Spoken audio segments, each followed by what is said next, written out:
Hey guys, this morning Adam read this story to me. It's called The Parable of the River by Max Lucado, and the Lord wanted me to read it to you guys. So this is going to be a little bit longer video, so pull up a chair and listen to the story. Once there were 5 sons who lived in a mountain castle with their father. The eldest was an obedient son, but the 4 younger brothers were rebellious. Their father had warned them of the river, but they had not listened. He had begged them to stay clear of the bank, lest they be swept downstream. But the river's lure was too strong. Each day the 4 rebellious brothers ventured closer and closer until one son dared to reach in and feel the waters. "Hold my hand, so I won't fall in," he said, and his brothers did. But when he touched the water, the current yanked him and the other 3 into the rapids and rolled them down the river. Over rocks they bounced. Through the channels they roared. On the swells they rode. Their cries for help were lost in the rage of the river.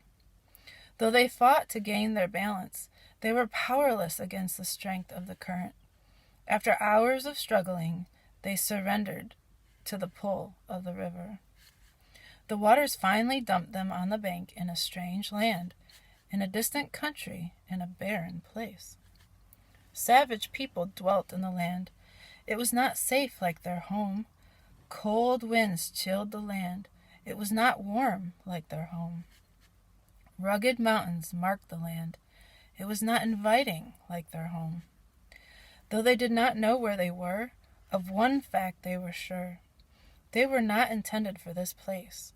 For a long time the 4 young sons lay on the bank, stunned at their fall, and not knowing where to turn.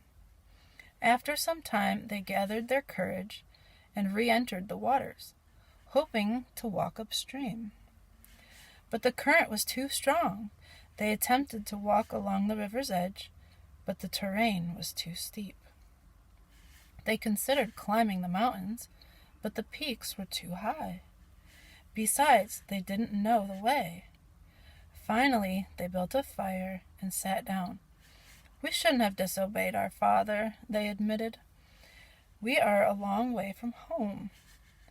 With the passage of time, the sons learned to survive in the strange land. They found nuts for food and killed animals for skins. They determined not to forget their homeland, nor abandon hopes of returning. Each day, they set about the task of finding food and building shelter.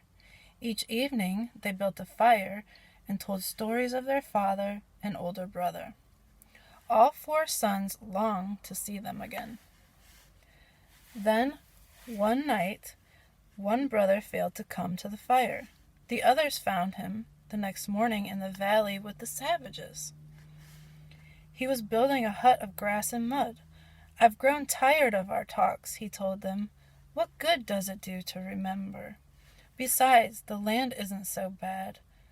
I will build a great house and settle here."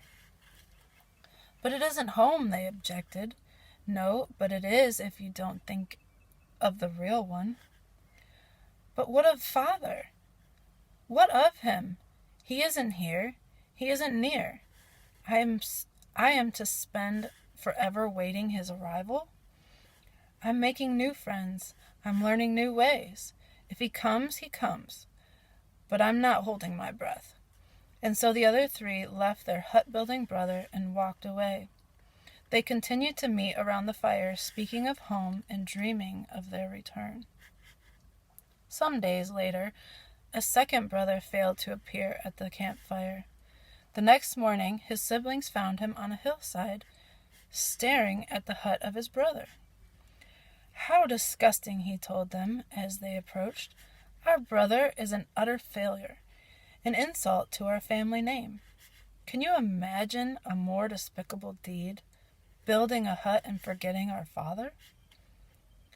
"What he's doing is wrong," agreed the youngest, "but what we did was wrong as well. We disobeyed. We touched the river. We ignored our father's warnings." "Well, we may have made a mistake or 2, but compared to the sleaze in the hut, we are saints. Father will dismiss our sins and punish him." "Come," urged his two brothers, "return to the fire with us." "No, I think I'll keep an eye out on our brother. Someone needs to keep a record of his wrongs to show Father." And so the two returned, leaving one brother building and the other judging. The remaining two sons stayed near the fire, encouraging each other and speaking of home. Then, one morning, the youngest son awoke to find he was alone. He searched for his brother and found him near the river, stacking rocks. "It's no use," the rock-stacking brother explained as he worked. "Father won't come for me. I must go to him. I offended him. I insulted him. I failed him. There is one option. I will build a path back up the river and walk into our Father's presence. Rock upon rock I will stack until I have enough rocks to travel upstream to the castle.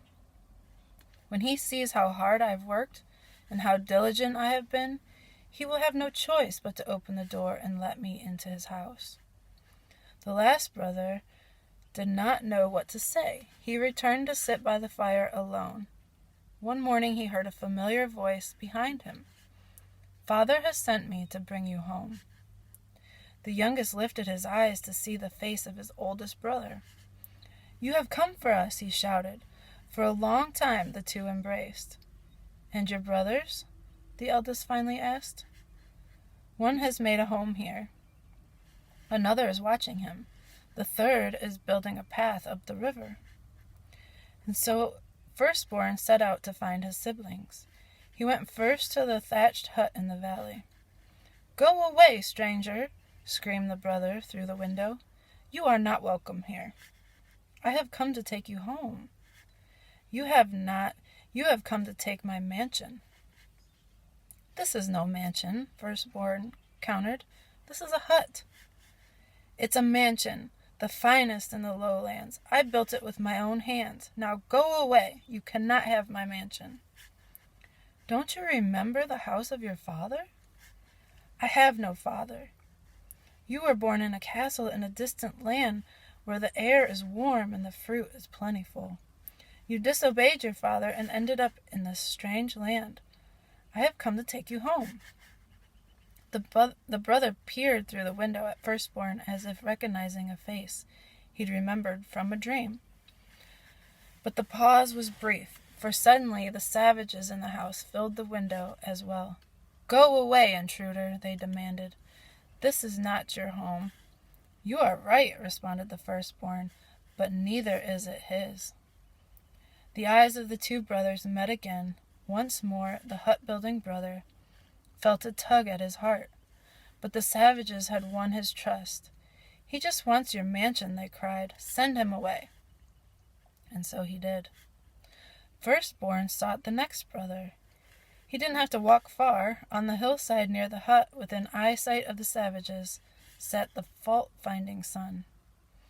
When he saw Firstborn approaching, he shouted, "How good that you are here to behold the sin of our brother! Are you aware that he turned his back on the castle? Are you aware that he never speaks of home? I knew you would come. I have kept careful account of his deeds. Punish him. I will applaud your anger. He deserves it. Deal with the sins of our brother." Firstborn spoke softly. "We need to deal with your sins first." "My sins?" "Yes, you disobeyed Father." The son smirked and slapped at the air. "My sins are nothing. There is the sinner," he claimed, pointing to the hut. "Let me tell you of the savages who stay there." "I'd rather you tell me about yourself." "Don't worry about me.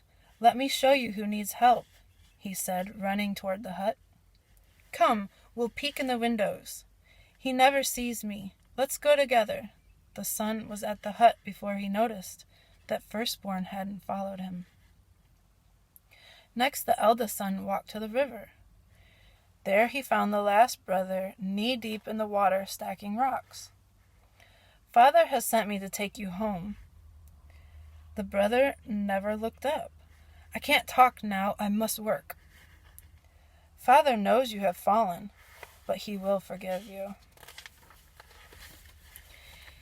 He may, the brother interrupted, struggling to keep his balance against the current. But I have to get to the castle first. I must build a pathway up the river. First, I will show him that I am worthy. Then, I will ask for his mercy. He has already given his mercy. I will carry you up the river. You will never be able to build a pathway. The river is too long. The task is too great for your hands. Father sent me to carry you home. I am stronger. For the first time, the rock-stacking brother looked up. How dare you speak with such irreverence? My father will not simply forgive. I have sinned. I have sinned greatly. He told us to avoid the river, and we disobeyed. I am a great sinner. I need much work. No, my brother, you don't need much work. You need much grace. The distance between you and our Father's house is too great. You haven't enough strength, nor the stones to build the road. That is why our Father sent me. He wants me to carry you home. Are you saying I can't do it? Are you saying I'm not strong enough? Look at my work. Look at my rocks. Already I can walk 5 steps. But you have 5 million to go. The younger brother looked at firstborn with anger. I know who you are. You are the voice of evil. You are trying to seduce me from my holy work. Get behind me, you serpent. He hurled at the firstborn the rock he was about to place in the river. Heretic, screamed the path builder. Leave this land. You can't stop me. I will build this walkway and stand before my Father, and he will have to forgive me. He will have to forgive me. I will win his favor. I will earn his mercy. Firstborn shook his head. Favor won is no favor. Mercy earned is no mercy. I implore you, let me carry you up the river. The response was another rock, so firstborn turned and left. The youngest brother was waiting near the fire when firstborn returned. The others didn't come? No. One chose to indulge, the other to judge, and the third to work. None of them chose our Father. So they will remain here? The eldest brother nodded slowly. For now. And we will return to Father? Asked the brother. Yes. Will he forgive me? Would he have sent me if he wouldn't? And so the younger brother climbed on the back of the firstborn and began the journey home. All 4 brothers heard the same invitation. Each had an opportunity to be carried home by the older brother. The first said no, choosing a grass hut over his father's house. The second said no, preferring to analyze the mistakes of his brother rather than admit his own. The third said no, thinking it wiser to make a good impression than an honest confession. And the fourth said yes, choosing gratitude over guilt. I'll indulge myself, resolves one son. I'll compare myself, opts another. I'll save myself, determines the third. I'll entrust myself to you, declares the fourth. May I ask this vital question as you read of the brothers, which describes your relationship to God? Have you, like the fourth son, recognized your helplessness to make the journey home alone? Do you take the extended hand of your Father? Are you caught in the grip of his grace? Or are you like one of the other 3 sons? That story really touched my heart because I actually personally have sat in each one of these spots with all of these brothers. I once wanted to build my hut here in this earth with the savages. I once was sitting in the seat of judgment on others. And I once was trying to work my way into heaven. And now I'm sitting in His grace. Because I know that there's nothing I can do. Jesus did it all on the cross. So I hope that touches your guys' heart as much as it did mine. It really makes me think. And I hope it makes you think too. And reach out to God, because He'll carry you home. And the Father's house is way better than anything we could imagine here. God bless you guys. Have a good day.